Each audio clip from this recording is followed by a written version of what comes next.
کے طور پر اذان سے پہلے صلاۃ والسلام پڑھا جاتا ہے. ہم کہتے ہیں یہ کہاں ثابت ہے حدیث میں؟ تو جواب یہ ملتا ہے کہ منع کہاں ہے. تو میرے بھائی پھر لا الہ الا اللہ جب اذان ختم ہوتی ہے تو آگے محمد رسول اللہ بھی لگاتے ہیں آپ اس میں آگے. ہم جب کہیں گے تو آپ نے اذان میں محمد رسول اللہ کا اضافہ کر دیا صلی اللہ علیہ وسلم, تو آپ کہہ سکتے ہیں اذان میں منع کہاں ہے کہ لا الہ الا اللہ کے بعد محمد رسول اللہ نہ بولو. پھر اگر کسی نے اللہ اکبر شروع میں 4 دفعہ پڑھا جاتا ہے, 6 دفعہ پڑھنا شروع کر دیا, آپ کہیں یار یہ اذان تو اللہ اکبر 4 دفعہ تھا, شروع میں آپ نے 6 دفعہ کہاں سے کر دیا؟ تو کہا 6 دفعہ منع کہاں ہے؟ اذان سے پہلے درود شریف پڑھنا بالکل مستحب ہے, اچھی بات ہے, اور جو پڑھے گا اس کو ثواب بھی ملے گا. نبی پاک صلی اللہ علیہ وسلم پر جو درود پاک پڑھنے کے فضائل ہیں ان فضیلتوں سے بھی اس کو حصہ حاصل ہوگا.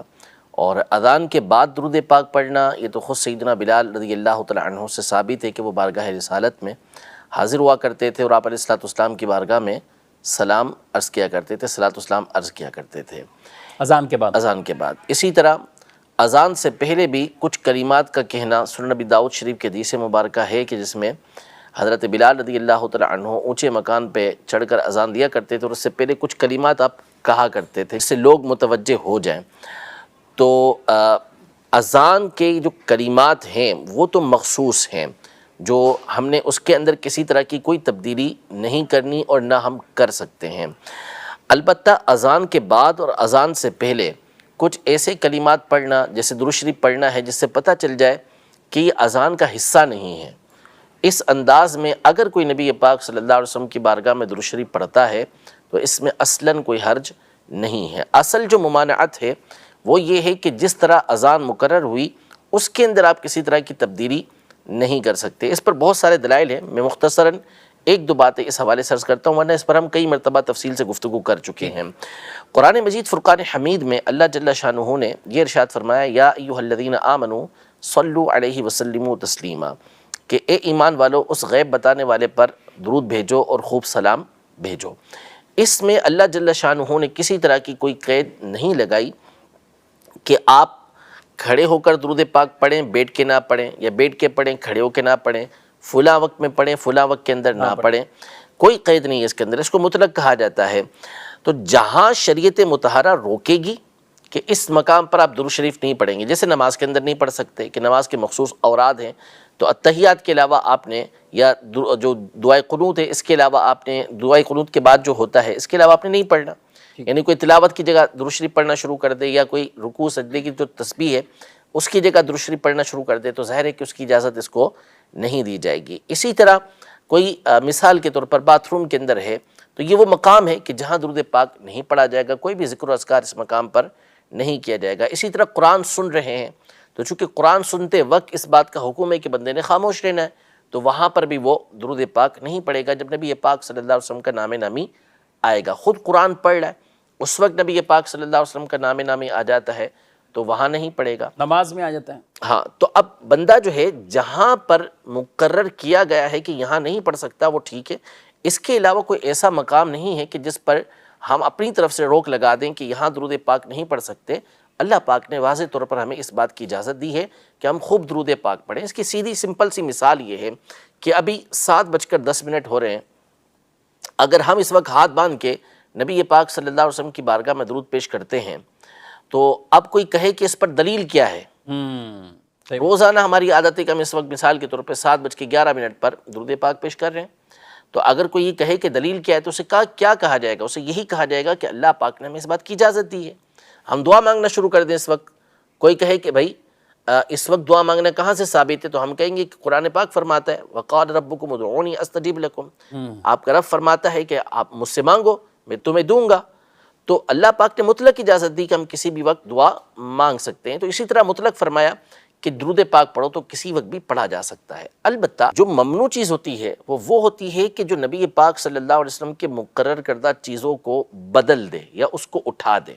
جیسے مثال کے طور پر جامع ترمذی کی حدیث مبارکہ ہے کہ حضرت ابن عمر رضی اللہ تعالی عنہما کے سامنے کسی کو چھینک آئی, اس نے کہا الحمدللہ والسلام علی رسول اللہ. تو حضرت ابن عمر رضی اللہ تعالی عنہما نے فرمایا کہ درود پاک میں بھی پڑھتا ہوں, ولیکن لیس ہکذا علمنا رسول اللہ صلی اللہ علیہ وسلم, لیکن ہمیں رسول پاک صلی اللہ علیہ وسلم نے اس طرح نہیں سکھایا. یعنی چھینک پر جو الحمد کہنی وہ اس انداز میں نہیں کہنی. وہ کیا ہے؟ الحمدللہ رب العالمین یا الحمدللہ رب العالمین علی کل حال جو الفاظ منقول ہیں. یہی حدیث مبارکہ امام بیہقی رحمۃ اللہ تعالی علیہ نے شعب الایمان کے اندر 2 مقام پہ روایت کی. اس میں یہ ہے کہ حضرت ابن عمر رضی اللہ تعالی عنہما کے سامنے کسی کو چھینک آئی. اس نے کہا الحمدللہ رب العالمین. تو آپ نے فرمایا کہ بخیل تھا، تو نے بخل کیا اور درود پاک کیوں نہیں پڑھا نبی پاک صلی اللہ علیہ وسلم پر؟ تو درود پاک پڑھتا یعنی الحمدللہ رب العالمین والسلام علی رسول اللہ. جو سنت تھی اسے آپ نے مکمل کیا، اس کے بعد آپ نبی پاک صلی اللہ علیہ وسلم پر درود پاک پڑھ رہے تو کوئی مسئلہ نہیں ہے، کیونکہ سنت کو کہا کہ اس طرح وہ سنت کی تبدیلی ہو رہی تھی. ٹھیک. کیونکہ بیچ میں آ گیا. اب جیسے مثال کے طور پر کوئی جو ہے وہ اذان کہتے کہتے درمیان کے اندر اشہد اللہ اشہد ان محمدن اور بہت سارے القابات نبی پاک صلی اللہ علیہ وسلم کے درمیان میں ملا دیتا ہے. ہم اس سے منع کریں گے کہ جو الفاظ منقول ہیں انہی انداز میں آپ نے یہ اذان دینی ہے. صحیح مسلم شریف اور جو صحیح ستہ تمام کے اندر نبی پاک صلی اللہ علیہ وسلم کا جو تلبیہ ہے کہ آپ جب احرام باندھتے تھے تو اس کے بعد نیت کرنے کے بعد آپ تلبیہ پڑھتے تھے، وہ مشہور تلبیہ ہے لبیک اللہم لبیک لبیک لا شریک لک لبیک ان الحمد والنعمت لک والملک. یہ پورا تلبیہ جو مشہور و معروف ہے یہ آپ علیہ الصلوۃ والسلام پڑھتے تھے، اس کے بعد نہیں پڑھتے تھے. حضرت ابن عمر رضی اللہ تعالی عنہما دونوں کی حدیث مبارکہ صحیح مسلم شریف کے اندر موجود ہے کہ دونوں نے یہ تلبیہ روایت کیا، لیکن دونوں کے دونوں اس کے بعد مزید الفاظ اس کے اندر ملایا کرتے تھے. درمیان میں نہیں، پورا ہو گیا اس کے بعد مزید الفاظ انہوں نے ملائے، جس کا مطلب ہوا کہ کسی طرح کی تبدیلی جو نبی پاک صلی اللہ علیہ وسلم سے منقول ہے وہ نہیں ہوئی. یوں ہی جو ہے وہ امام حسن مجتبی رضی اللہ تعالی عنہ کی حدیث مبارکہ امام اسحاق بن راہویہ نے اپنی مسند کے اندر روایت کی ہے، عبداللہ ابن مسعود رضی اللہ تعالی عنہ کی روایت ہے، اور صحابہ کرام علیہ رضوان کی روایت ہے کہ یہ پورا ہونے کے بعد چند الفاظ اپنی طرف سے مزید کہا کرتے تھے. تو اس کا مطلب کیا ہوا؟ ممانعت بھی نہیں ہے، اتنے بڑے بڑے صحابہ کرام علیہ رضوان یہ کام کر رہے ہیں. تو اب یہ ہر کوئی نہیں کر سکتا. جو اجلہ ائمہ ہیں، جو جن کو واقعی اس طرح کی مہارت حاصل ہے، ان سے بزرگوں سے یہ چیز ہم تک پہنچی ہے تو اس کے کرنے میں کوئی حرج نہیں. اب جو ابتدا ہوئی اذان سے پہلے درود پاک پڑھنے کی تو یہ کوئی اعلی حضرت کے دور سے نہیں ہوئی، بلکہ یہ سلطان صلاح الدین ایوبی کے دور سے ہوئی ہے کہ پہلے مختلف بادشاہوں کے نام لیے جاتے تھے، اس سے کچھ پڑھا جاتا تھا. آپ رحمۃ اللہ تعالی علیہ نے یہ مقرر کر دیا مصر کے اندر کہ اذان سے پہلے نبی پاک صلی اللہ علیہ وسلم کی بارگاہ میں درود پاک پیش کیا جائے گا. تو یہ اجازت ہے قرآن و حدیث میں، قرآن پاک کے اندر واضح طور پر اجازت دے دی اللہ پاک نے، اور نبی پاک صلی اللہ علیہ وسلم نے اپنے اوپر درود پاک پڑھنے کے مختلف فضائل بیان کیے. تو کہیں یہ نہیں کہا کہ اذان سے پہلے نہیں پڑھنا، اذان کے بعد نہیں پڑھنا، اقامت سے پہلے نہیں پڑھنا، یہ کہیں بھی نبی پاک صلی اللہ علیہ وسلم نے نہیں فرمایا. اسی طرح مائک پر پڑھنا، تو دیکھیں مائک پر تو سوالات بھی کیے جا رہے ہیں، مائک پر ہم بھی بول رہے ہیں، مائک پر تقریریں بھی ہو رہی ہیں، اور وہ لوگ بھی تقریریں کر رہے ہیں کہ جو اس کے خلاف باتیں کریں گے، ان کی بھی تقریریں مائک کے اوپر موجود ہیں. تو جب آپ کی تقریر ہو سکتی ہے تو مائک پر درود پاک کیوں نہیں ہو سکتا؟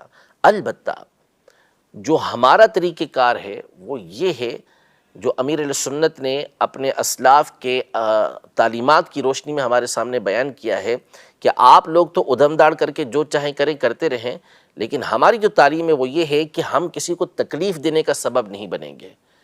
اذان دی جائے، دور تک آواز پہنچے، لیکن اس کے لاؤڈ اسپیکر اس انداز میں لگا جائیں کہ براہ راست کسی کے گھر کے اندر تکلیف والی صورت نہ ہو، کسی کو اذیت نہ پہنچے. اسی طرح جمعہ کے دن بھی جو صلاۃ والسلام پڑھا جاتا ہے اس میں یہ احتیاط ضروری ہے کہ کسی کو تکلیف دینی تکلیف نہیں، کسی کو ہائی تکلیف درود پاک سے واقعی جس کو تکلیف پہنچتی ہے نا تو وہ ایک الگ معاملہ ہے. تو ایسے انداز میں تکلیف کسی کو نہیں پہنچنی چاہیے. اور باقی نارمل طریقے سے جیسے جمعہ پڑھا جاتا ہے اس میں کوئی حرج نہیں ہے، بالکل پڑھ سکتے ہیں. جب دیگر دینی کام ہو سکتے ہیں تو درود پاک پڑھنے میں کیا تکلیف ہے؟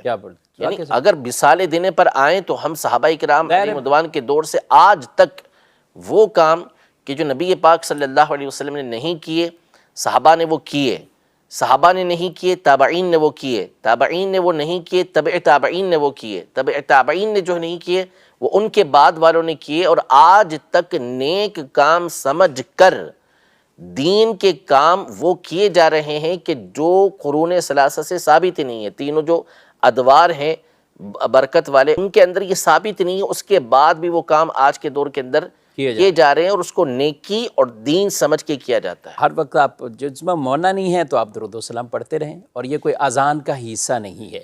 اذان کا حصے ہونے سے مطلب یہ ہے کہ اگر اس کو اذان کا ہم حصہ سمجھتے، بعض لوگ ایسے خام کا یہ فضول میں الزام لگاتے ہیں کہ اذان کا حصہ سمجھ لیتے ہیں اور اذان کا ایسا جزو سمجھ لیا۔ بھی اذان کا ایسا حصہ سمجھتے تو کئی مرتبہ ایسا ہوتا ہے کہ پڑھا ہی نہیں ہے، اچھا مؤذن بھول گیا بالفعل پڑھا ہی نہیں ہے، یا کئی مساجد میں اہل سنت کی مساجد نہیں پڑھا گیا، تو اب کیا ہم کوئی آج تک کوئی مثال یہ نہیں لا کے دکھائے گا کہ اذان دوبارہ پڑھی گئی ہو؟ تو اذان کا حصہ ہی نہیں۔ تو اذان کا حصہ، اقامت کا حصہ ان کو نہیں سمجھاتا، بلکہ قبلہ شیخ طریقت امیر اہل سنت دامت برکاتہ العالیہ نے اپنے جو رسالے میں بھی، اور خود اعلیٰ حضرت امام اہل سنت نے جو اپنے فتاویٰ میں جو تعلیمات ارشاد فرمائی، تو اس کے پیش نظر ایک جو فصل کرنا، یعنی اذان اور اس کے انداز، یہ دونوں تبدیل ہوتے ہیں اور واضح فرق ہوتا ہے۔ اذان کس انداز لہن میں دی جاتی ہے اور لہجے میں دی جاتی ہے، طرز کے ساتھ پڑھی جاتی ہے، درود و سلام کس انداز میں پڑھا جاتا ہے، تو یہ کوئی حصہ نہیں، بلکہ بیچ میں ایک اعلان بھی کر دیا جاتا ہے کہ آپ گفتگو کام کاج روک کر آپ اذان کا جواب دیجئے، ڈھیر و ثواب کمائیے، تو یوں بھی یہ جدا جدا معاملہ ہو گیا۔ تو اس لیے نہ اس کو اذان کا حصہ سمجھنا چاہیے، نہ اذان کا حصہ ہے۔ پڑھتا ہے بالکل اچھی بات ہے اور پڑھنا چاہیے، نبی کریم صلی اللہ علیہ وسلم کے ذات اقدس پر درود پڑھیں گے انشاءاللہ اس کی برکات نصیب ہوگی۔ بلکہ روایات میں وہ دعائیں جس کے اول اور آخر کے اندر درود شامل ہو جاتا ہے، اللہ کی بارگاہ میں قبول ہوتی ہیں۔ تو جس کام میں درود شامل ہوگا انشاءاللہ اس میں خیر و برکت ہوگی، جہاں منع ہوگا تو وہاں اس میں ویسی شریعت نے اس کو منع کر دیا ہے۔ سان صاحب ایک بات اس پہ بڑی آتی ہے، آپ کہتے ہیں کہ بھئی منع نہیں ہے تو اس لیے ہم کر رہے ہیں، تو نماز میں بھی تو 3 سجدے منع نہیں ہیں، 2 سجدے آپ کرتے ہیں تو 3 سجدے کر لیں۔ دیکھیں میں نے عرض کیا نا کہ جو مقرر ہے، اب 3 سجدے کریں گے تو یہ نبی پاک صلی اللہ تعالیٰ علیہ وسلم کے مقرر کردہ طریقہ کار کے خلاف ہوگا۔ 2 کی جگہ 3 رکعتیں پڑھیں گے تو پھر یہ مقرر کردہ طریقہ کار کے خلاف ہوگا۔ اس کو مقرر کرنا ہی گویا کہ دوسرے کی ممانت بھی موجود ہے۔ جیسے میں نے اذان کی مثال دی کہ اذان دیتے ہوئے درمیان کے اندر کوئی اضافہ کر دیتا ہے، انا سیدنا و مولانا، یہ اس طرح کلمات کہہ دیں، بڑھانا شروع کر دیتا ہے، تو ظاہر ہے کہ پھر اس کی اجازت نہیں ہوگی کہ جو مقرر نبی پاک صلی اللہ علیہ وسلم کی طرف سے تھا آپ نے اس کو بدل ڈالا، جبکہ یہاں پہ کوئی چیز تبدیل نہیں کی جا رہی، نبی پاک صلی اللہ علیہ وسلم کا جو طریقہ کار ہے اسے مکمل کیا جا رہا ہے۔